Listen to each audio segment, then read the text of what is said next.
Hello, everyone. Welcome back to the Creative Differences Podcast. I'm Dallas, and my disdain for the Oscars grows with their dismissal of The Harder They Fall. If I see Oscar in the street, rerun and fades. I'm Gabby, and excuse me, why was Dev Patel not nominated? Excuse me. I'm Colin, and since that's the vibe, I don't like. I've been thinking for the past few years that the Oscars are a waste of time, but I know they're not for the industry.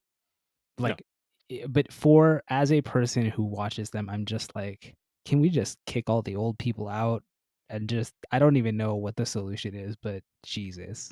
They're slowly trying to, though, is the thing.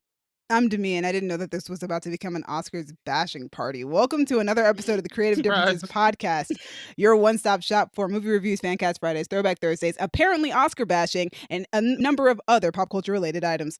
Today, we are going to be doing reviews for Death on the Nile and Kimi.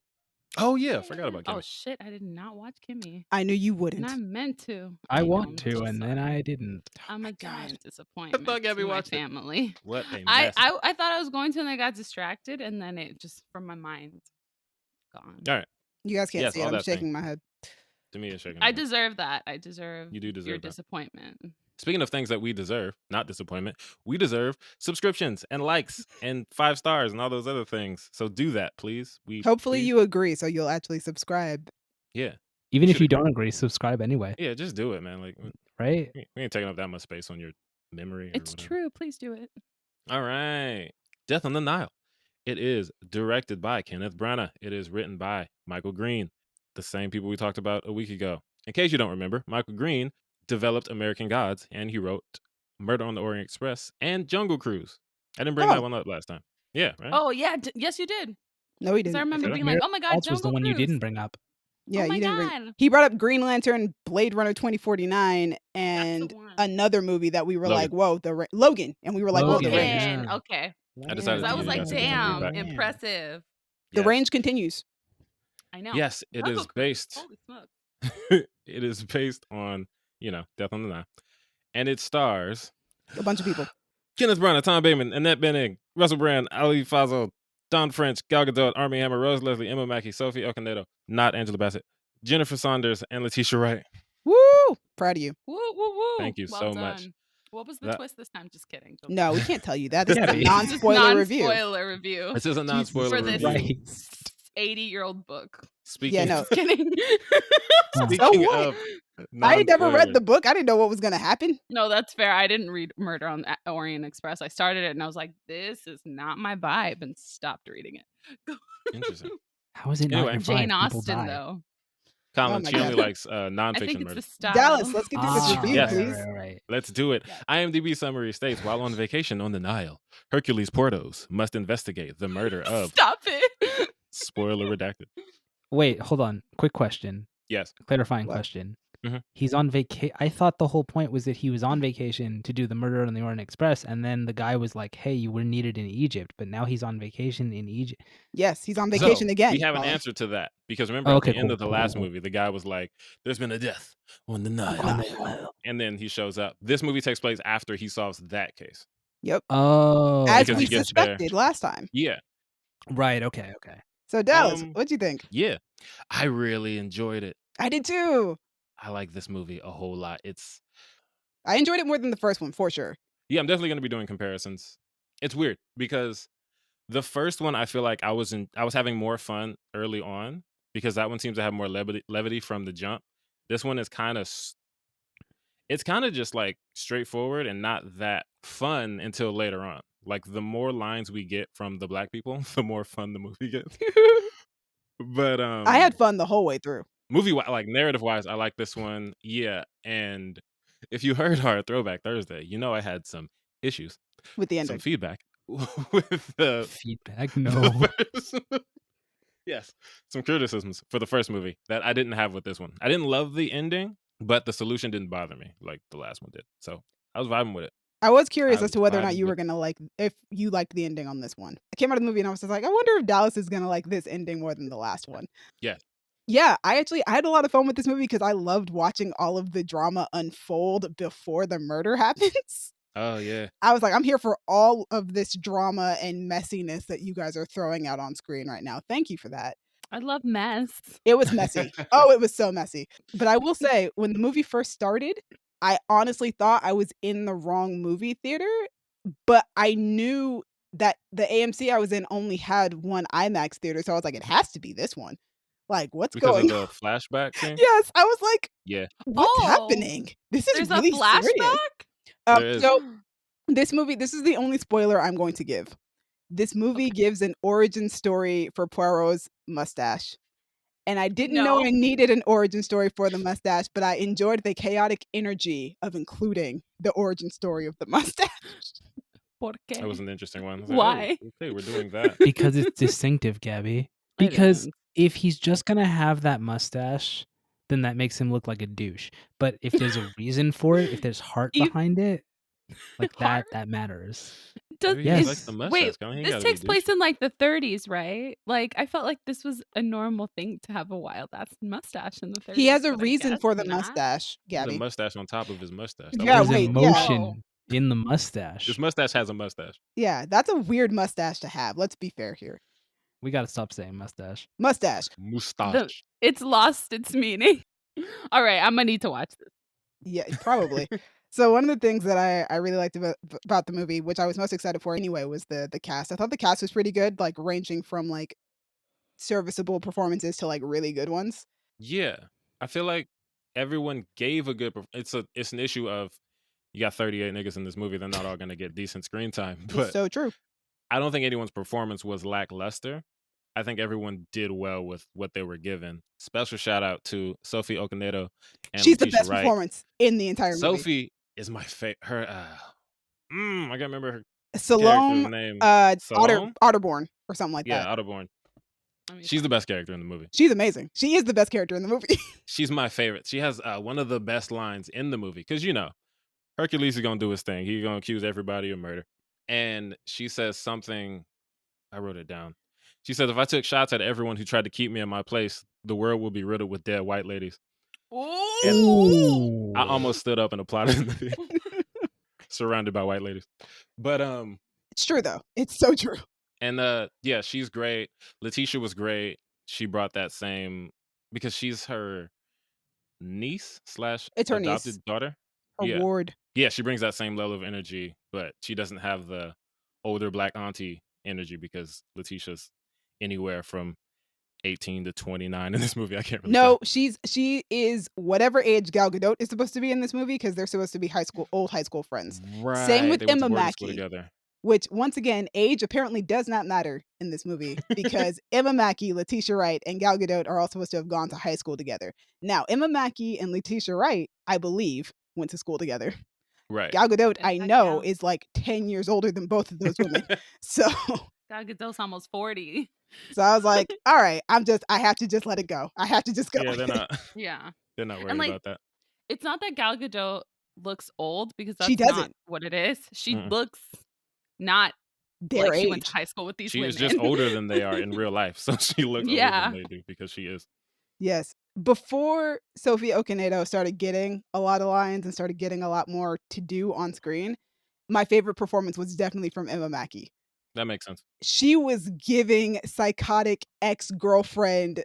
She sold it. She was giving it. She was definitely the woman who you don't want to fall in love with you because she loves you too much. Like, Yeah, there was. she was fantastic. Was troubling. She was tripping, but also she was the baddest bitch, and I didn't know that I needed that because there was the shot of her walking up with the red dress where you don't see Yo. her, but you just see the red Ooh. dress above her. Bro, I was like, no, she didn't come up here like this, stunting She on was everybody.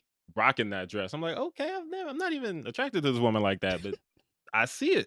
I I see it. see it. She I was see it. killing it. And as somebody who's a fan of hers from Sex Education, it was nice to see her play a role that's not Maeve, because Yeah. Maeve is something different. completely different from that.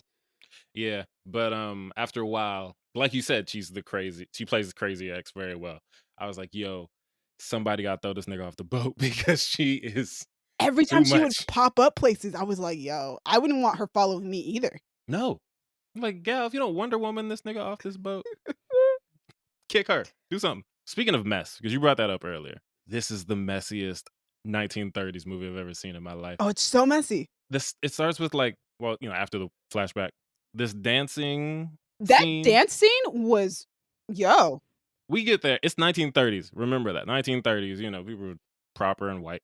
Emma Mackey is basically getting piped doggy style by Armie Hammer On the dance floor.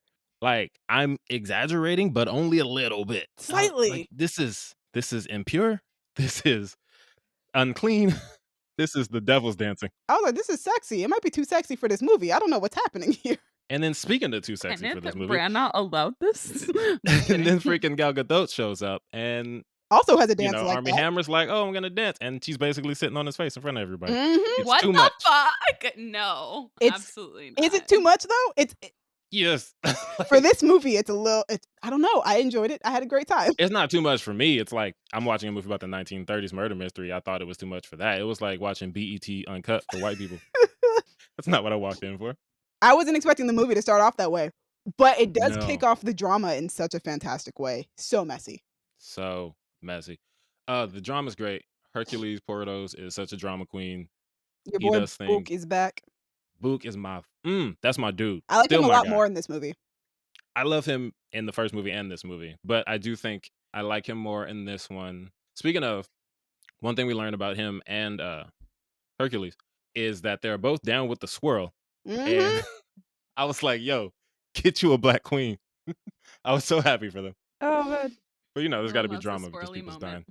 I love a swirl moment. Oh, Y'all there's a know lot that. in this movie. There are so many.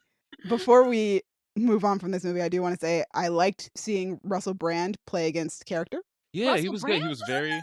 He is. Yes, he is.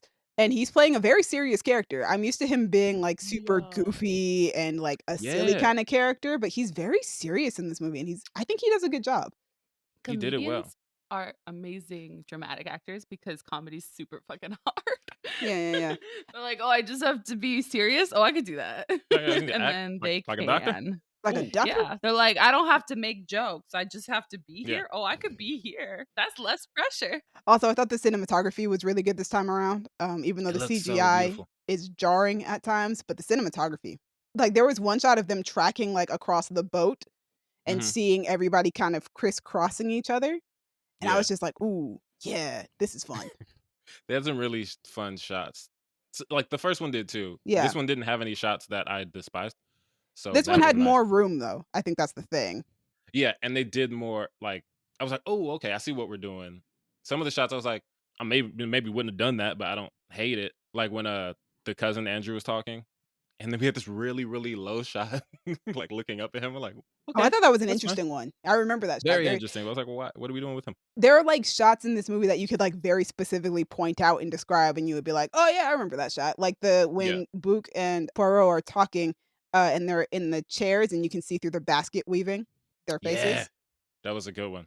Yeah, that was a good one. These movies stuff. always Good have movie. very like specific shots that you can be like, "I can describe this to you," and you know exactly what shot and what part of the movie I'm talking about. Mm-hmm. Oh, Kenneth thought about it. Love that for him. Go ahead, Kenneth, do your thing. But yeah, I thought it was a lot of fun. It was a fun 2-hour movie. I just had a great time. It was funny though because murder mysteries are such a weird genre because you get into it and you're like, yeah, mystery. This is fun. All right, let's solve the mystery. And then you get to the end and you find out who did it and you go, oh wait, somebody died. This was actually very sad. So you just forgot that the name of this movie was Death on the Nile. Oh no, that it was a murder mystery. I feel like that's how every murder mystery movie feels like. Like you're having a great time trying to solve the murder, and then you get to the end and you're like, oh yeah, people are dead. But this one I couldn't Someone forget because people kept dying. Oh yeah, there are multiple murders in this movie. What? Which honestly, thank God, because if you're gonna have a cast that big, you gotta start whittling them down. That's just a rule. I was like, yeah, this boat is crowded. Kill somebody. But yeah, it was oh, people are still Wow.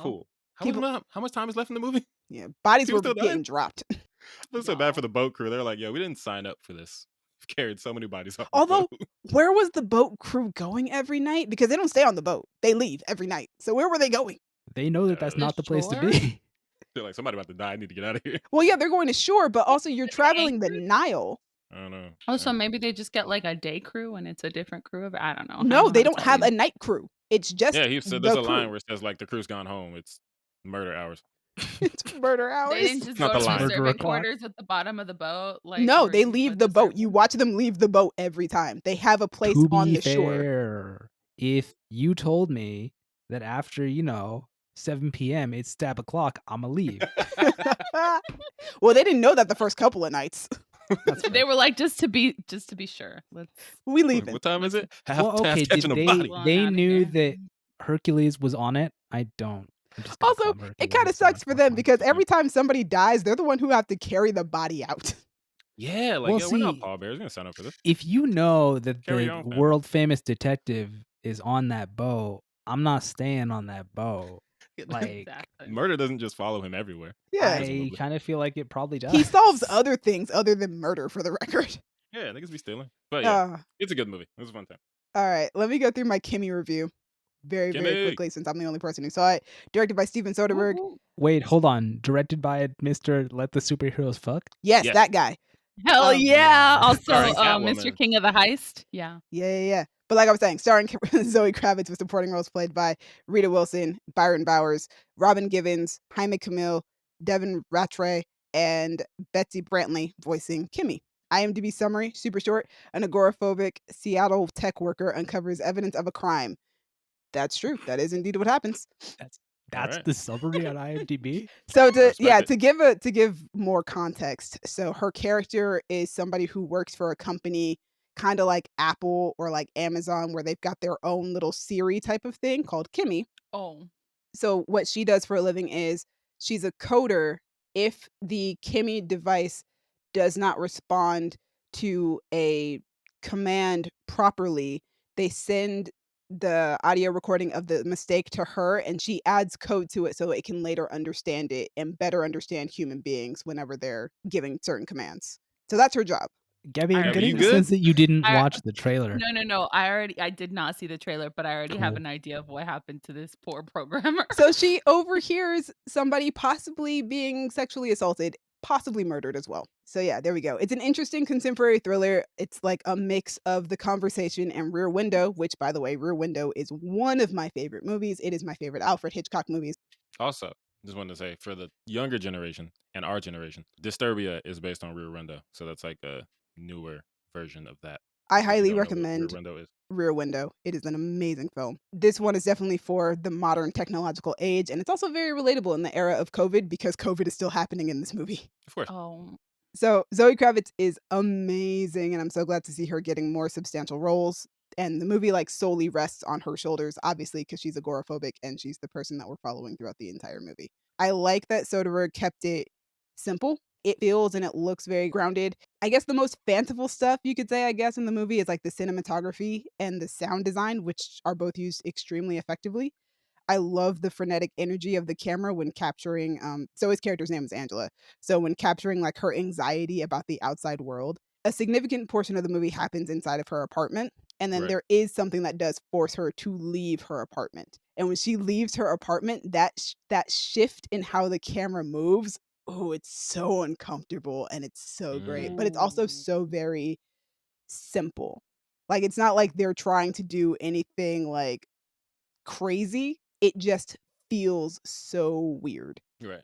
And I also appreciate the fact that there's a balanced message about technology that doesn't demonize it or praise it, but it does ask the audience to be more careful and responsible with their usage of technology. Because there are clearly really great ways that you can use technology and ways that you can protect yourself using technology. But there is also a scene that makes you go, holy crap, I should probably start reading the terms and conditions of things that I'm agreeing to. Yeah, it's really great. I love the Rear Window influences of it. I've never seen The Conversation all the way through, but I've seen enough of it to know what it's about, and there are definitely a lot of influences of that within the story as well. I've seen that. Yay! Is Gene Hackman? Yeah, I him? believe so, yes. Sounds like to me you should watch it all the way through and then you two can have a conversation. Stop it. Stop it. It It is one of the movies that I probably should watch. I watched a bit of it in film school. But yeah, so that is my review of Kimi. I think it's really good. It's just a good thriller to throw on. It's only 89 minutes, so it does not take you very long to love get that. through. It is very tight, very taut. Editing is very good, so check it out, Kimi. It's on HBO Max. Man. All right. Dup. What you been watching, guys? What you been watching? What you been doing? Who wants to start? People can't see it, but Gabby? Gabby is raising her hand. Gabby. I think Gabby wants to start. Sorry. Bless. Have I talked to you guys about A Discovery of Witches? No, but I've heard I a don't think lot so. about No. that thank show. I've God. heard Okay, about it. because heard I so didn't much. know if I'd brought it up before in What You Doing, What You've Been Watching. Okay, great. So I've been watching A Discovery of Witches. I'm on season 2. Super excited. Oh my God. Okay, so really quick. A Discovery of Witches is a British fantasy television series based on the All Souls trilogy by Deborah Harkness. It stars Teresa Palmer and Matthew Good and a whole bunch of other people. The premise is Diana Bishop, a historian and reluctant witch, unexpectedly discovers a bewitched manuscript at Oxford's Bodleian Library. This discovery forces her back into the world of magic in order to unravel the secrets it holds about magical beings. She's offered help by a mysterious geneticist and vampire, Matthew Claremont. Nice. Despite a long-held mistrust between witches and vampires, they form an alliance and set out to protect the book and solve the mysteries hidden within while dodging threats from the creature world. It's great. Oh my God. I haven't read the book yet. I really want to, but Ale read it and she was like, it's like Twilight, but like if it was like well written. And I was like, damn, girl, Ooh. that sounds. Yay. This is her, not me. I think Twilight's great. Okay. But it's really great. Gosh, it's just a nice new world to jump into that's not too different from this current one. The magic's fantastic. You could tell they got a little bit of a budget. The settings are gorgeous. And then as the show goes on, the costumes are just like, mwah. And I don't want to give any spoilies, but you know, it's right up my alley in terms of everything. It's fantastic. Ugh, and it's a love story at its There it is. core. It's so good. I love it so much. And it's dramatic AF, okay? Because the girl, she falls for that vampire hella quick. I mean, the witch. She falls for that vampire way too quickly. She's like 3 episodes in and she's like, I'll die for him. And I'm like, Oh, goodness. I'm like, that's a lie, girl. Like, you met him a week ago. But, you know, that's all I'm going to say.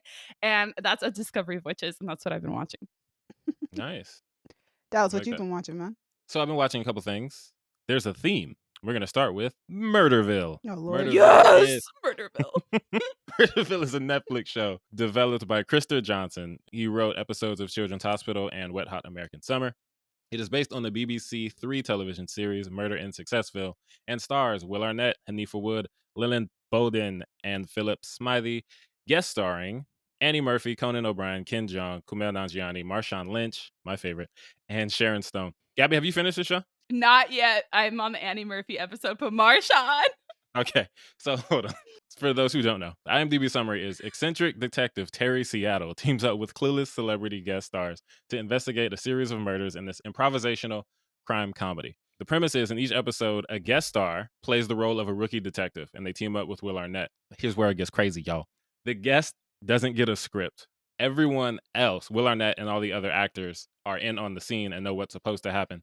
The guest star does not get a script, so they just have to improvise all of their lines while they're trying to solve a murder. So Yeah. it's like Hunt a Killer meets In real like life. an improv show.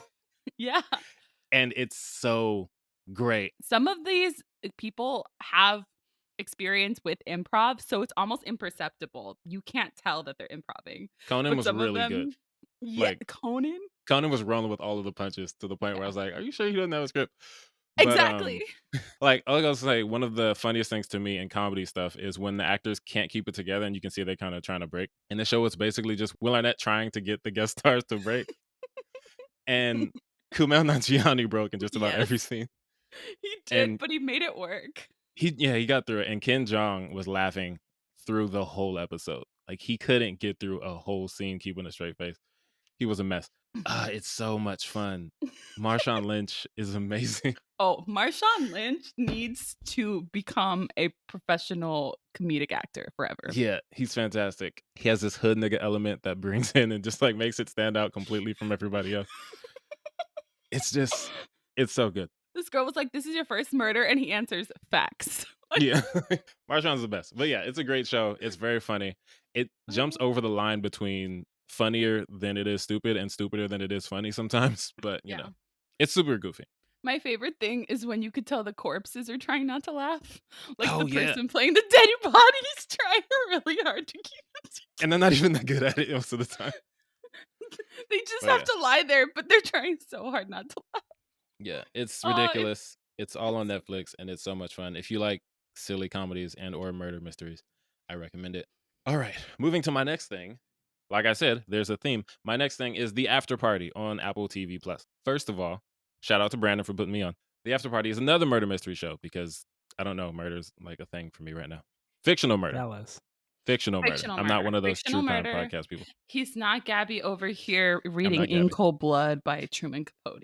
Gabby, why No. do you call yourself out? Jesus Christ. It works for the show. Let it go. Dallas, Yeah, continue. let it go. Let it go. Anyway, the show is created by, and directed by Christopher Miller of Lord and Miller fame. Oh. Yeah, you know him. Cloudy with a Chance of Meatballs, the Jump Street movies, the Lego movie. It stars Tiffany Haddish, Sam Richardson, Zoe Chow, Ike Barinholtz, Ben Schwartz, Alana Glazer, Jamie Demetriou, and Dave Franco. And the IMDb summary is when a high school reunion's after party ends in a death. Oh, damn. Everyone is a suspect. A detective grills the former classmates one by one, uncovering potential motives as each tells their vision of the story, culminating in the shocking truth. At the time of this recording, there are 5 episodes out, and it is amazing. I love it so much. So Tiffany Haddish plays a detective. She has to interrogate everyone. Gabby, have you seen any of this show? No, I haven't, but I Okay. know I'm going to just from you telling me about it. You are going to love it. So the concept of the show is that she comes in and she's like, you know, you all saw what happened, but you have your own perspectives and stories about it. So I want to see your mind movie. That's the phrasing that she says. Here's the thing though. Everyone's vision of the story is told with their own episode and with a different genre. Anik, Sam Richardson, is the first episode, and he tells a story as a rom-com because he went to the reunion to meet this girl he had a crush on in high school. Ike Barinholtz tells an action movie story because he sees himself as the protagonist of an action movie because, of course, he does. He's Ike Barinholtz. Ben Schwartz plays Jasper. He's my favorite. His story is a musical, and it's amazing. Alana Glazer has a psychological thriller, and then episode 5, Jamie Demetriou has like a teen drama because it's a flashback to high school, even though it's just all the actors acting like they're in high school, which is funny. But yeah, I love the concept. I love the characters. Tiffany Haddish is perfect in this role because she's no nonsense enough that she doesn't have patience for the musical that Ben Schwartz is trying to I present to her. love that. But she's also 100% here for Sam Richardson's rom-com. Yes, I love Sam Richardson. He's great. He's great. And I'm really glad that he's starting to get like leading roles. I didn't see the werewolf movie he did. The Wolves Within? Something about wolves. I don't know. But I didn't see it. It looked funny and goofy. And so was this. So he's like adorkable and he's kind of the protagonist. But given the format of this show, we get to see him through various perspectives. He's nice and he sees himself as like, you know, the rom-com protagonist. Other people might see him as not the best because it's high school. People were dramatic. People were beefing. And a high school reunion is just high school, but with older people. Aren't you glad a pandemic prevented ours? I'm just kidding. Honestly, though, bless. I mean, I'm not because, you know, It's everybody true, like got me. a lot of Me good and people. Dallas were But- definitely on just vibing. We're like, I didn't really care that much, but okay. It was cool. I would have liked to see some high school It people. was fine. Not everyone, but most of them. That's true. We still hang out with a lot of high school people. though. Jasper is my favorite character. He's played by Ben Schwartz, who voices Sonic the Hedgehog and plays John Ralphio on Yeah. Parks and Rec. Don't He's be amazing. His character is kind of like John Ralphio, but a little bit reined in. And he's so silly. Like I said, his episode is a musical and it's fantastic. He has a song that is eerily and clearly intentionally similar to My Shot from Hamilton. And it's about how you all get 2 shots in life. It's Oh, so God. silly. But it's great. So far, I'm loving it. Chris Miller does a really good job of changing each episode's style, like visually. Yeah, mostly visually, but also just the way the story is told. Like Alana Glazer, her episode is very different vibe because it's a thriller. So like she feels like she's getting followed through the halls at the reunion and everything. Like no one else has had any of these issues because they were not telling a thriller in their story. The music is done by Daniel Pemberton, who is fantastic. He did the music for Spider-Verse. He did the music for the King Arthur movie with Charlie Hunnam. He pops up here and there. The theme music slaps in the intro, and the intro has a really cool art style that shows like the rom-com, the musical, the art house, all that stuff. Oh, speaking of art house, there's one character named Indigo, and she's not very prominent, but she's the first one to tell a story, and it's so A24. It's so Yes, so I love an hilarious. A24 She's telling her moment. story. She has like the glasses, and she's like the artsy, almost like the jazz baddie from Extremely Goofy movie. I don't know her name. Oh, I don't my think they give her lord. a name. No, they don't, but we all know No. who you're talking about. Exactly. She's The like jazz that. baddie. Yeah, she's telling her story, and everything goes black and white, and it looks almost like The Lighthouse, which ironically I don't think is an A24 movie. Is it? I don't know. It's not important. But yeah, and I was just like, okay, I'm gonna love this. And 5 episodes in, I do. So I recommend it if you're into Lord and Miller and their humor, and bonus points if you're into murder mysteries, because that's my theme for the day. And we can stop talking about murder because it's Demi's turn or Colin's turn. Well, before I get started, I want to say thank you to Colin, because What? Colin has spent the last few weeks trying to make me a pair of dice. And Aw, Jesus Christ. friendship. It was like 10 tries. but the final result was like really, really good. And I hope that I Nice. didn't mess up one of them from sanding it yesterday too early. We'll find out. Well, though. you also only needed one anyway, right? I'm giving the other one to somebody else.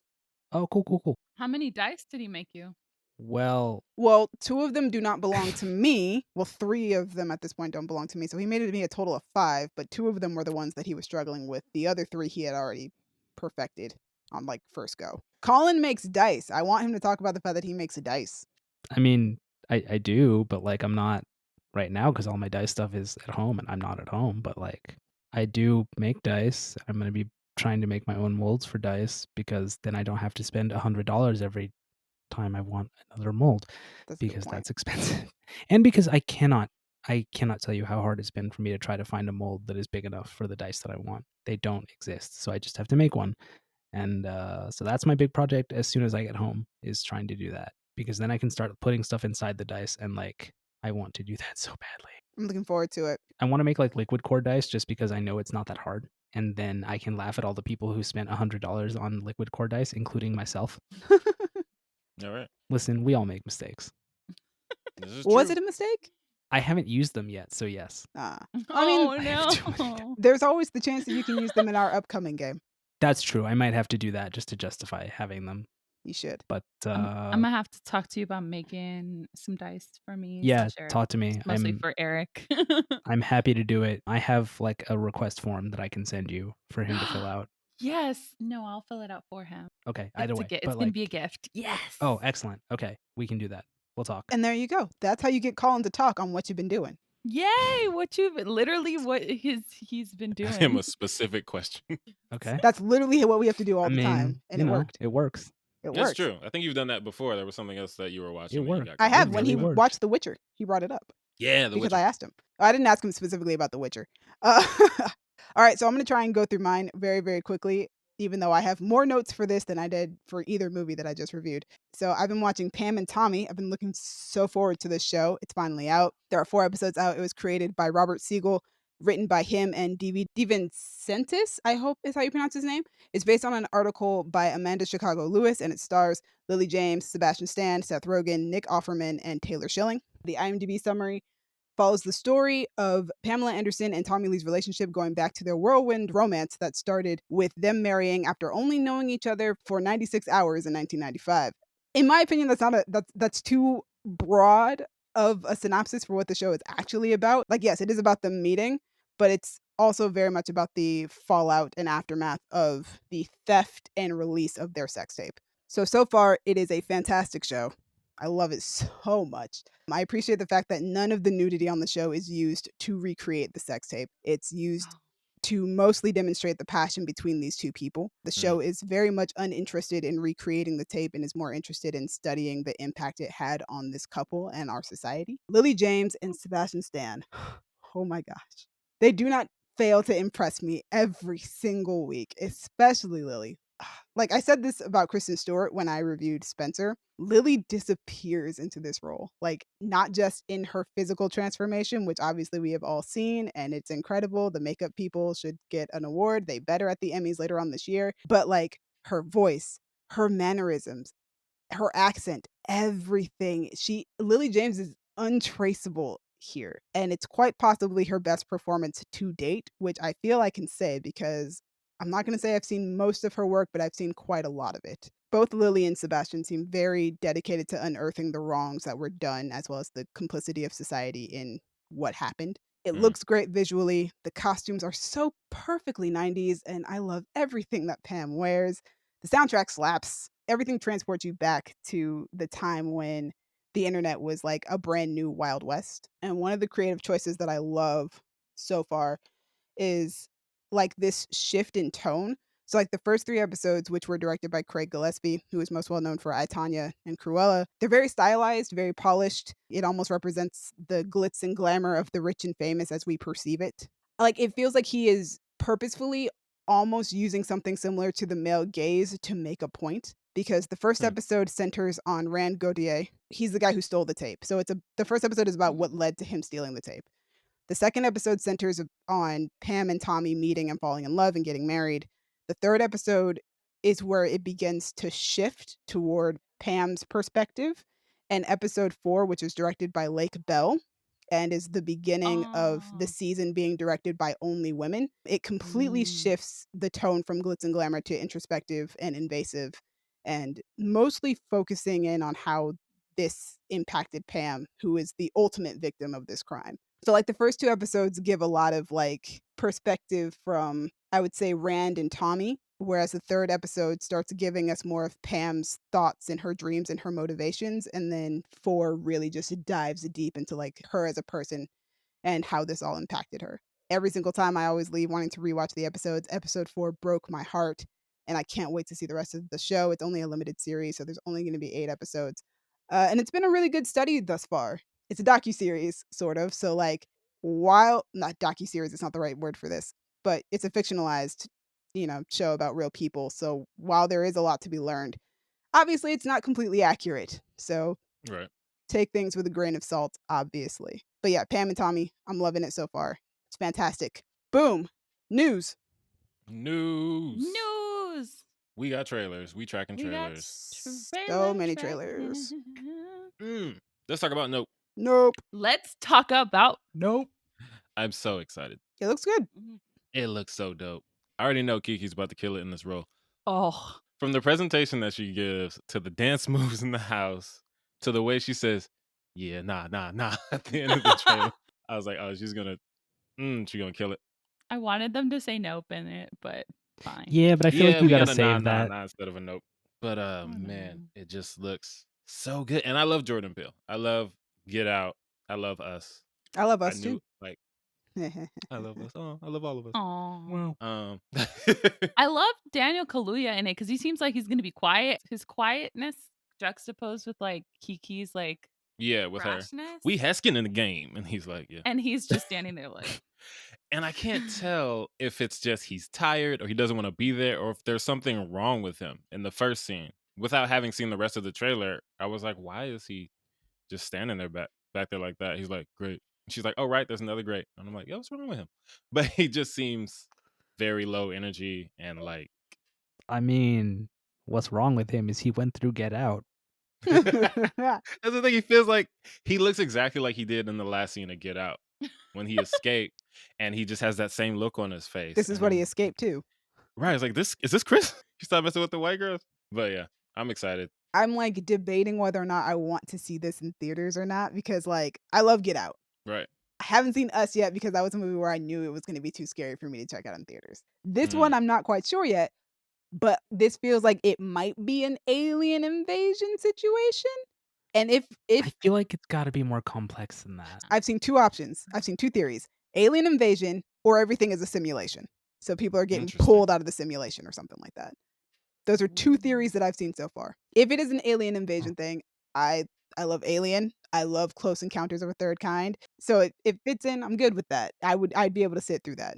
Also, I would want to know what a Jordan Peele alien invasion Right? horror movie looks like. I feel like he brings an interesting twist to things. So if it's an alien movie, yes, let me see how Jordan does an alien movie. Yeah, Close Encounters That's is how I great. feel. So, I don't know. Somebody pointed out on Twitter, though, I just read this tweet, and it says that the clouds during the title card are moving 1 single frame per second. And based on What do you- Kiki's dialogue about frames per second, these aliens are probably going to have something to do with our perception of motion. And Oh. I'm like, yo, that's a deep dive, bro. That's trippy. I guess we'll see. I feel like, kind of like Colin said, like with Jordan Peele, I don't think it should. I don't know that it's going to be as simple as it's aliens, but also I want to see what he does with aliens. Also, See, I don't know if you guys if saw. What's up? it is aliens, it's gonna be like it's aliens, but actually they're white people. Like there's gonna be something. Yeah, it's just going to be white people who went to space and They've come to colonize the earth. exactly. It's the Spaniards pulling into the shore to fuck up our lives. We'll find out, though, in May, I think it comes out. No, July. No, July. Yeah, it's Why later. was it 7/22/22. Ooh. Something else comes out in July. May. I mean, lots of but, stuff comes out in May, I'm sure. But also, I don't think any of you have seen the movie The Forgotten because it's kind of an obscure, random movie from the 2000s. But it's about aliens. Sorry, spoiler if you haven't seen it. That's kind of a reveal. But I don't know if you guys saw that tweet that I sent in the chat where it says Kiki Palmer in the note trailer. Mm-hmm. And it's that clip of Alfred Water getting sucked up. Interesting phrasing. That is from The Forgotten. Like people are trying to talk to the protagonist and they're just getting yeeted out of basically into the sky. And I was just thinking like that looks very familiar. Black woman getting snatched up into the sky by potentially aliens. But we'll see. Either way, I'm gonna watch it. Maybe Also, twice. this is like the first movie Jordan Peele's directed that's got like some visual effects work going. A lot of it too. Yeah, a lot of it. I mean, like more so than usual. I'm sure that there's probably visual effects in Us probably Right. and in Get Out, but definitely this one more noticeably so than those other two movies. Yeah, we got scary clouds and kites and Stephen Young just looking chilling. All right. But yeah, I'm excited. Next one, DC Movies, The World Needs Heroes little teaser that we got for the upcoming year. Yeah, they're like, hey guys, we got movies coming out. And here's some looks at them. Well, we got movies coming out in theaters because note that Batgirl's not in it because she's not coming out in theaters. Hey guys, this is your reminder that Batgirl is not coming out in theaters. Can you please put it in theaters? I didn't They even think don't about care. that. Yeah, they were like, not No. you. But yeah, Black Adam looks dope. yeah, I was gonna say it's mostly so excited Batman for that. stuff, obviously, because that's coming out in like a couple weeks, so it's done.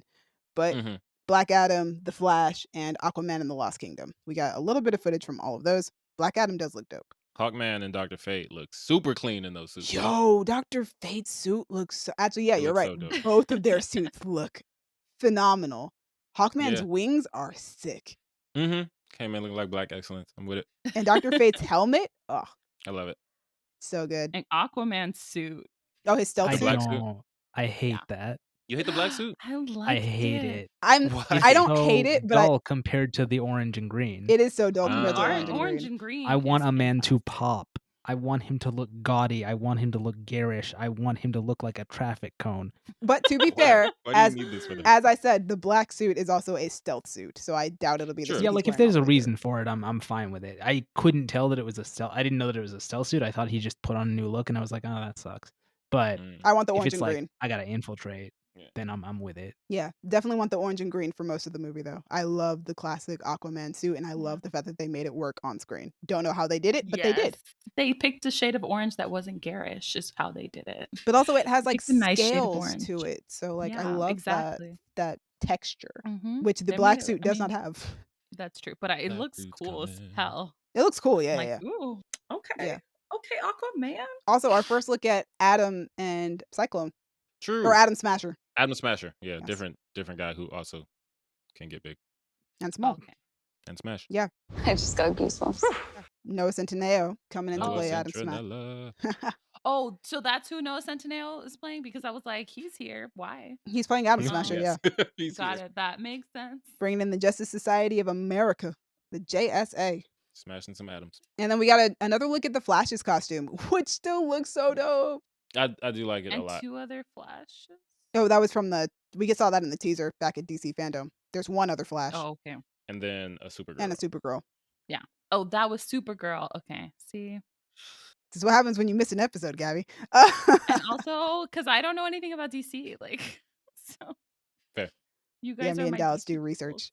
Yeah. Yeah. I like the lenses that the Flash has too. When they came down, I was his like, little Yeah. like, windshields on his eye. that makes That sense. was Like neat. you're running around super high Yeah. speed, dirt's probably gonna You get need in that. your eyes. It's a good Dirt protection. and bugs and whatever else is floating around. Yeah, no, it was really neat. It's I a like great that. trailer. I'm excited. Lots more Batman. Love I like that for me. the light up lightning bolts on the cowl. Mm, I don't think Yeah. we saw that last time. I don't think those had been added yet, but it looks I really don't good. think so. Good touches. And it was cool to see the Batman without like I love the Batman score that we've heard so far, don't get me wrong. It was cool seeing that scene of Batman and Catwoman with like softer music, not quite Mm, as bombastic. I was like, oh, this really changes the emotionality of this scene a lot. It Right. does. But yeah, that's the World Needs Heroes little teaser that DC gave us for the year coming up. Okay. Next trailer. Poor Batgirl. Next trailer. Yeah. Dinosaurs. Jurassic World Dominion. So I didn't care for the last Jurassic World movie, but I really love the first one. Yeah. So Was the I'm- last one the one with the little girl and the Yes. auction and Yes. yeah, that one was a mess. They're alive like me. Yeah, I wasn't as fond as that one, Gabby. So I Gabby. didn't know they were making more of these. So I was confused when I saw there was a trailer coming out. I was like, Yeah. oh, This was always a trilogy. okay. Yeah. Great. Especially Especially they- since the first one made all the money. Yeah, it did. And the last one teased that dinosaurs were going to take over the world, which is what people actually want to see. So Cool. Yeah. It was like 8 dinosaurs. feels Yeah, like I look forward to it. The cast is dope. We got the OGs back, which is very exciting. oh geez, BD Wong is still hanging around. that's what I'm most excited about. Well, I yeah. mean, BD Wong escaped in the first movie, so yeah, you got to bring him back, I Yeah. guess. Yeah, he's been there from the jump because he was in the first Jurassic Park, right? Yes. Yeah, he's like one of the scientists from Yeah. like he's been there forever.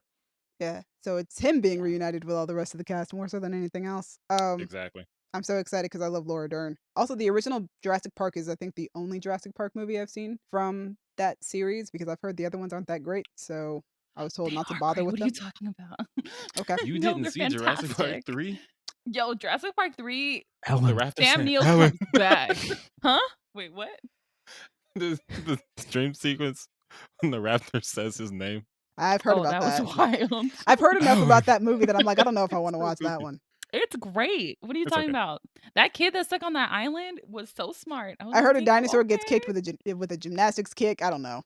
That's the second Yeah. one. I think that's the It's second goofy one. as hell. That one was wild, but it was fantastic. That was like Uh, Julianne Moore. So anyway, I've only seen the original Jeff Jurassic Goldblum's Park black ass and daughter. the Jurassic Yeah. World movies. Speaking of, though, the original Jurassic World had Katie McGraw in it, and she just got cast in the Continental, which I'm super excited about. Proud of her. That's true. She Oh, did. She has the did. worst death in all of Jurassic Park history. Yeah, that was horrible. All She of got Jurassic tortured. Park history. See, I Yes. would put no. I would still say the worst is the dude who gets the stuff in his eyes and then that whole thing. Yes, Like that was he can't horrible. Nah. even see his death happening. It's Girl, just Yeah. you see, can't you see it think it's the happening. worst because Girl, you love Katie McGraw. no, that girl got tortured. It's not even just me. Most people who are like, why did she have to die like that? It's pretty She weird. got tortured. How? Yeah, like the bird Did she just get dinosaur. swallowed? No. No, like picked her up, dunked her in the water, brought her back out, dunked her in the water. Pulled her She was back getting up like again. waterboarded, Yeah. put her back up, and then a bigger dinosaur eats that dinosaur while it's holding her. So Yeah. like, what? But you know, people get ripped in half. A dude got his arm like stabbed off by a beak. I think there are We don't worse even deaths know in how Jurassic Nah, Sam Park. that's the Jackson died most in the first movie. We just saw his aggressive. arm. Noah got his That's arm the ripped most off. aggressive on-screen death I think Jurassic Park has ever done. Doesn't someone also get torn in half by pterodactyls in one of the Jurassic Worlds? That's the one who's like they have the arm and then one like comes through and like Oh, saws that's that the- one. yeah, Right, right, the right. other half of the body Jesus off. Christ. They're insane with those movies. They are. See, that's the thing is the deaths don't have to be as horrible as they are. Getting torn in half by a beak, like you didn't need that. You had to Anyway, do that. Jurassic World Dominion. It's a thing that's happening. It's coming. I'm mostly excited about the reunion of the original cast members more so than anything else. I'm curious as to Yeah. dinosaurs taking over the world. Same. And DeWanda Wise is here, and she is She's dope. just so pretty, and she's really good and stuff. She was like in 2 minutes of The Harder They Fall, and She she is? was in she's Nat Love's mom. Yeah. Oh, that she's is at the her. beginning. That's right. Mhm, She mhm, barely mhm. says anything. I forgot. Yeah, she ain't got a lot of lines. Thought that was But just an she's extra. popped on, but no, she's great. So I'm happy to see her. Bryce Dallas Howard still looks beautiful. Chris still looks rugged. The clone girl is still a clone. I do love Bryce Dallas Howard, and I'm once again petitioning for her to get a Star Wars movie because she's one of the best directors that we've got right Yeah, now in she the Star needs Wars one. universe. Or give her own show. I don't care which one you guys decide to do, but she's fantastic. They do like giving people shows over there. Yeah. Haven't Yeah. given one to Bryce Dallas Howard. Please give her one. Right. They should though. They should. She'd be directing. But speaking of DeWanda Wise, because she was on a show called She's Gotta Have It, which also starred was. Anthony Ramos. And Anthony It Ramos did. Her? has been cast in Ironheart. He has. Love the transition. I think Got you.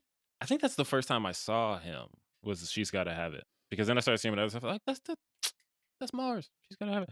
But yeah, he's great. I don't know much about Ironheart in the comics, but the more I hear about the show, the more excited I get. I read the initial comic. I read her #1 because I think I bought nice. it, and then it was like right before I had to go to university, so I stopped collecting comics at that point because I needed to save money. Fair. But I really did like that #1, like her They first get issue. expensive.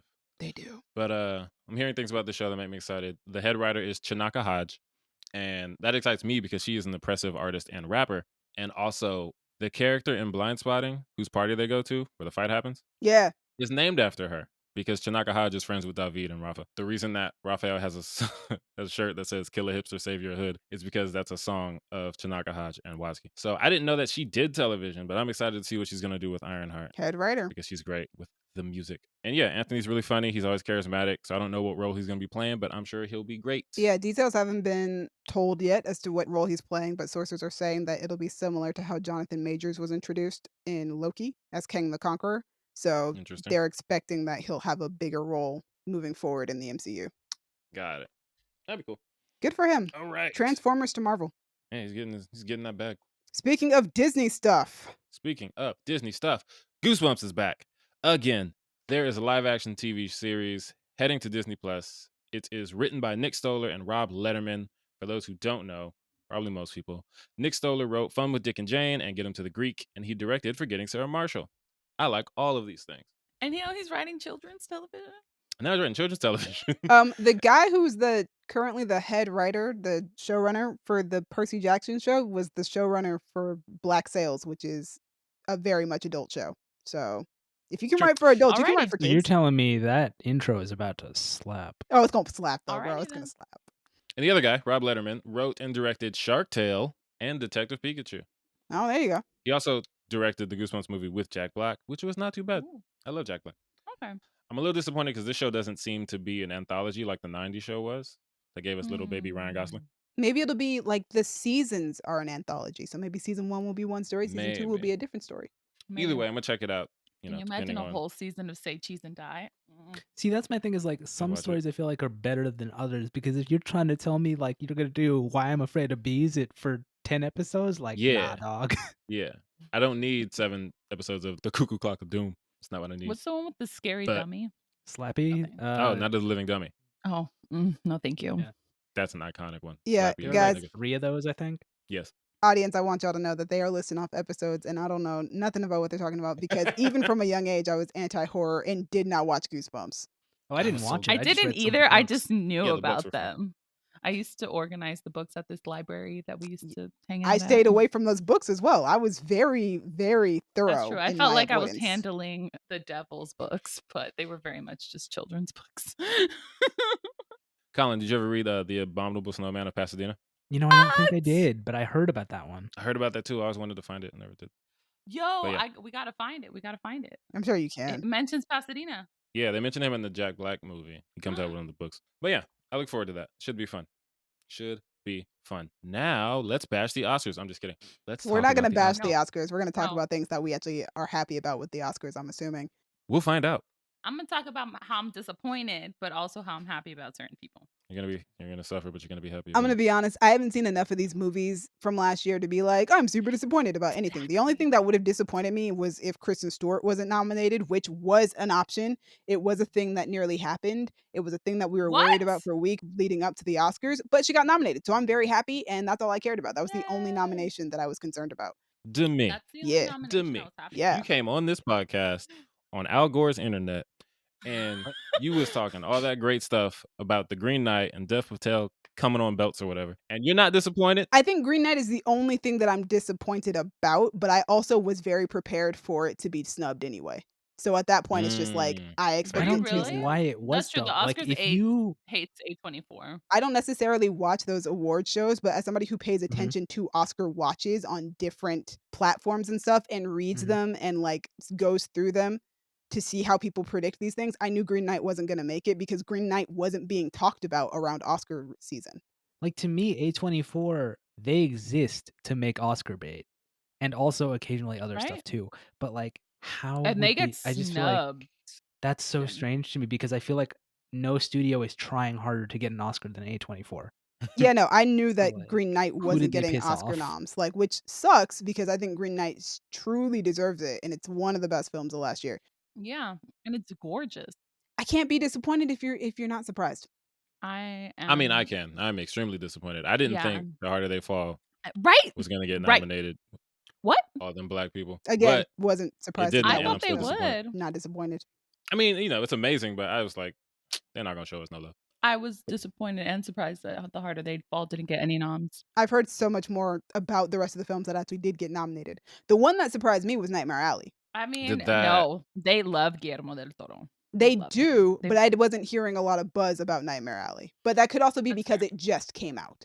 Mhm. And it's on Hulu. It came Fair. out what, like late December? Yeah, but every other movie that got nominated for Best Picture, I've heard talked about quite a bit. And it's interesting because people I like haven't- apparently critics don't really like Don't Look Up that much. I don't know what Nobody the deal is likes with Don't Don't Look Look Up. People like Don't Look Up. It just I haven't seen it. I want to it's see it, but I haven't watched it. divisive. Oh, a lot of people like Don't Look Up. Yeah, it's very but, divisive. like, It's one of those movies that like you look at Rotten Tomatoes and the critic score is low and the audience score is high. Oh, okay. Because I thought nobody liked that movie. No, That's the people like general that movie. feeling I got. I that mean, I people can were only like, speak from nope. individuals, but like my parents loved it. So some people do like it. I've seen plenty of people who love it, and I've seen plenty of people who hate it. It's just one of those movies. But Adam McKay also typically makes those types of movies. That's just what he does. He's a little polarizing. Yeah. Yeah, like I said, Kristen Stewart was the nom that I was really, really hoping for. Ariana DeBose got her nom, which I was also looking forward Yes. to. We got 2 openly queer women who are nominated at the same time for the first time in Oscar history, which is dope. Ooh. Ingenue Ellis got nominated, which I wasn't anticipating, but I'm very happy to see. Oh. Same. That was a nice surprise. It's a Yeah. very, William very good got surprise. Willow's dad. Willard. William got His name is Willard. What are you Damn trying it, to say? Willard. God damn it, Gabby. Get it Willard together. Smith. Yes, he's nominated for King Richard, as he should be. And I'm super happy about it, even though I still want to fight Oscar. The best actor race looks like a really, really tight race. Andrew Yeah. Garfield's in there, Denzel Washington's in there, and I think all of them are very worthy of that award. I really hope Will wins though, because Same. he should have been having an Oscar. I do want to mention, shout out to, I believe his name is pronounced Ryusuke Hamaguchi. He is the first Japanese director to be nominated for Best Director since Akira Kurosawa. So shout out to him. Damn. Wow. That's It's been like 80 wow. years. such a long time. Yeah. It's just like the Oscars are shameless. They're a symptom of the problem. But we don't have time to unpack all of that today. Good reference. West Side Story is nominated for a bunch of Oscars. Yes, it is. Super excited about Greg Fraser, who is currently one of my favorite cinematographers, being nominated for Best Cinematography, as he should be, because Dune looks incredible. Dune. Yes. I was happy with the Dune Dune. The Dune nominations. You know what's kind of a bummer about Encanto is that people didn't lose their minds over it until January, and they submit the songs way before that. Yeah, so I feel like Lin-Manuel they would Miranda have couldn't submitted We Don't Talk About Bruno. He would have. I feel like he would have submitted We Don't Talk About Bruno, except that they'd already probably submitted. They had. Bolitas. He said that they had already submitted, and you can only submit 2 songs from the movie. What was the other one? It was probably Encanto, the one at the end. I don't know if he said or if that was the only one that they submitted. Best cinematography is also a pretty tight race. Greg Fraser for Dune, I really loved. Bruno Delbonnel, who did The Tragedy of Macbeth, I was in love with that cinematography. Yo. Janusz Kaminski, he did West Side Story, another movie that looks fantastic. I have not seen Nightmare Alley, and I have not seen The Power of the Dog, so I cannot speak to their cinematography. But the other 3, real tight, real ace. Yeah, it's gonna be hard. Makeup and hairstyling, a little bit lackluster for me, other than Cruella and Coming to America. Oh no, just kidding. House of Gucci's in there. JK, I resent all. Dune is also in there. Yeah. For which? For costuming? For makeup and For hairstyling. hairstyling. Yeah, they put Batista in I whiteface. feel like Dune didn't go not for far makeup with and its makeup and hairstyling. hair. Where's Colin. my costume? Yeah. though? They turned Batista into a Caucasian man. Yeah, that's not hard. They did that on Atlanta. Like That's true. Atlanta should have got a multiple word for times it in a too. sense. I think so. Costume You design. don't Okay, disrespect go on. Harrison's name. Visual effects is going to be an interesting race. I can already tell you right now that Shang-Chi and Spider-Man are not going to win. I'm pretty sure Free Guy's not going to win. I think it's going to be between Dune and No Time to Die. Because those movies don't matter, Dune. Gabby. It's not that they don't matter. Oscar-worthy. It's just that Oscars typically don't go for the movies that are very blatantly visual effects. Which doesn't Even make though sense they're because isn't that the fucking point? better. No, I'm just kidding. Not I mean, it necessarily sounds silly better. to me. Like we're doing so much with visual effects that you just don't want to award us for it. They want the invisible visual effect. But that's not. See, I feel like it's more impressive if you can make something that's completely fabricated, but I believe it. Yeah, like you made a big ass dragon. I don't know. Spider-Man has some wild visuals, and stuff is impressive. Spider-Man probably also includes the stuff you can't see as well. So like last year, Tenet won, which, kind of there, but not really. 1917 won the year before that. The year before that was First Man. The year before that was Blade Runner 2049. Oh, Jungle yeah. Book also won, but Jungle Book, like, you know, that was like a mind-blowing they love- The whole feat movie is in visual. They visual effects. also love Jon Favreau. Like 1917 won against Avengers Endgame, The Irishman, The Lion King, and Star Wars The Rise of Skywalker. I'm sorry, against The Lion King? Yes. I'm telling you right now, they're not gonna go for the obvious choice for visual effects. They're gonna go for something that's less obvious of a visual effects choice, which is No Time to Die. I say Dune has a possibility because of the type of movie that Dune is and the feat that went into creating Dune. Those Well, worms are I think impressive. that's all whack. But Not just the I'm really worms, like jealous. the ships and stuff that are made in that movie. I think those are most likely to win visual effects. But hey, what do I know? Maybe I will be wrong in this year and they will choose a superhero movie or Free Guy. I mean, they probably won't.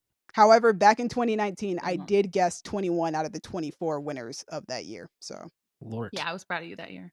I was like, damn.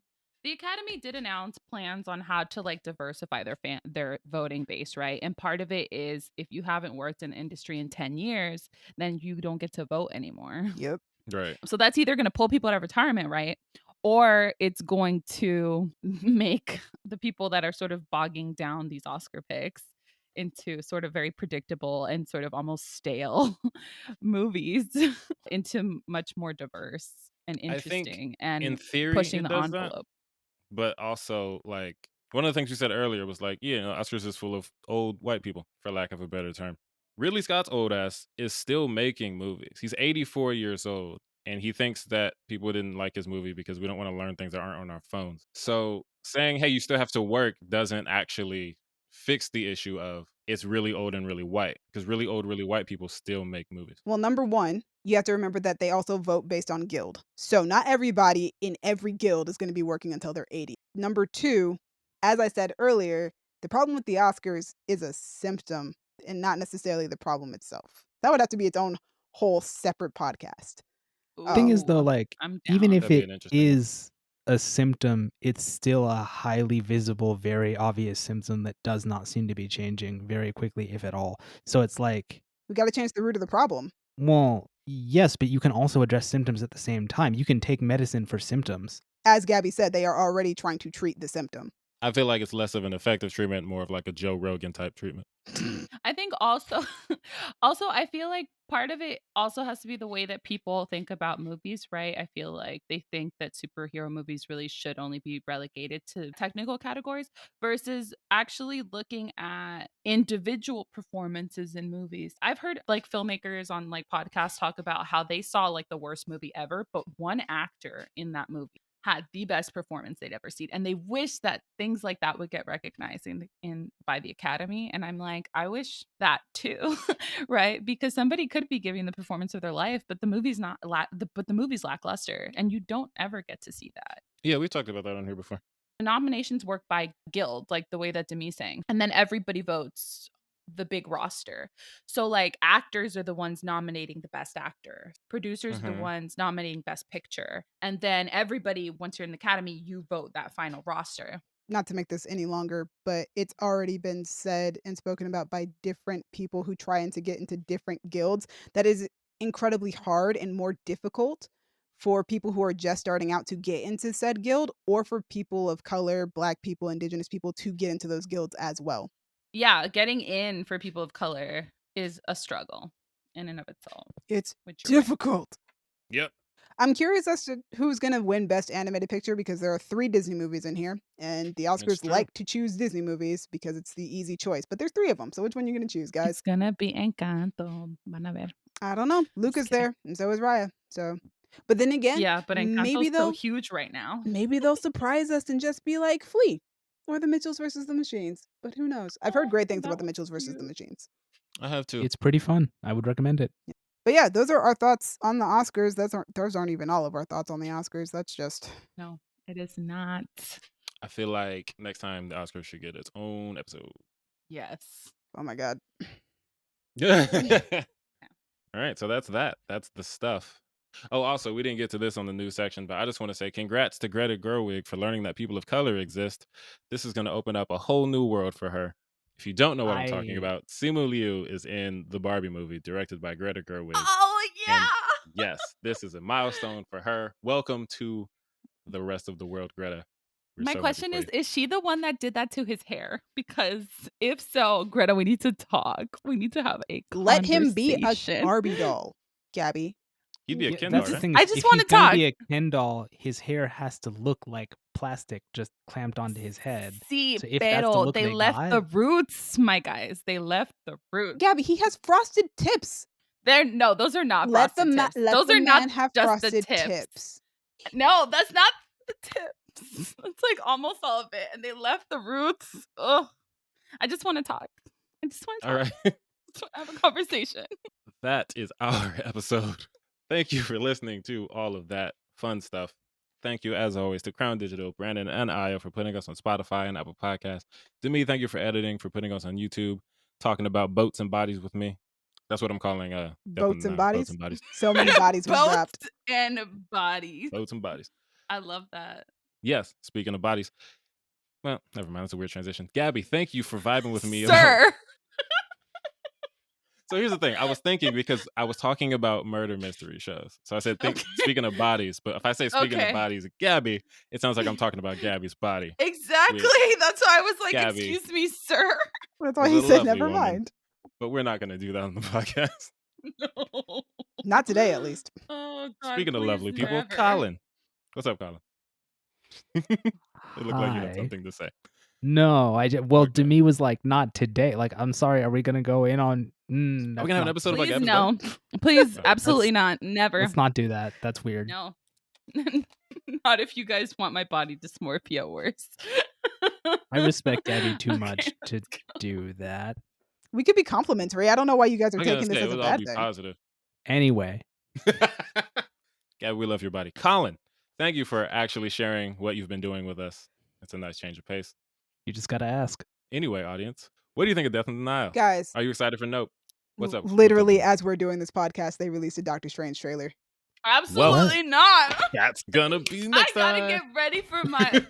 Wait, is that like not the one that was after? No, it's a Spider-Man, trailer. No, it's a Oh, okay. yeah. I'll have to Y'all- watch that at Saw some point. thing about that. I need to get ready for my date. Anyway, audience, let us know all the things. Tell us about that Doctor Strange trailer because we missed it. Hit us on Twitter at y'all_different or Instagram and Tumblr at Creative Differences Podcast or Facebook.com/Creative Differences PC. If you want to hit me up and express concern for how much murder content I've been consuming, you can find me on Twitter and Instagram at a king named Simba. Hi, if you're just like, oh my God, Gabby, I also read in True Blood or in Cold Blood by Truman Capote. Hit me up on the Instagrams at Stegosaurus. Talk to me about something I don't fucking know. Word. Find me on Twitter at Duck McGuck. Yeah, guys, come talk to me about Lily James's transformative performance on Pam and Tommy on Twitter and Instagram at Dreamy Films. Dreamy is spelled DREEMI. Thanks again for joining us. All right. It has been different. Bye. Bye. So I want to fight Oscar from the Oscars, and Gabby Yes. wants to fight Greta Gerwig for what she did to Uh-huh. Simu's hair. Yeah. Colin Demi, who y'all want to fight? I don't really need to wanna, fight like, wind anybody up right like an now. old No, not timey need. boxer. Not need. Who you want to Well, fight? no, I just Colin, I don't really have. I think me and Colin just don't want to fight. So Yeah, there's that. Also, I didn't say I want to fight. I wanted to have a conversation, okay? That's what people If say it when they need to fight devolves- someone. Yeah, well, I just when you wanna say talk. I just want to talk, what that means is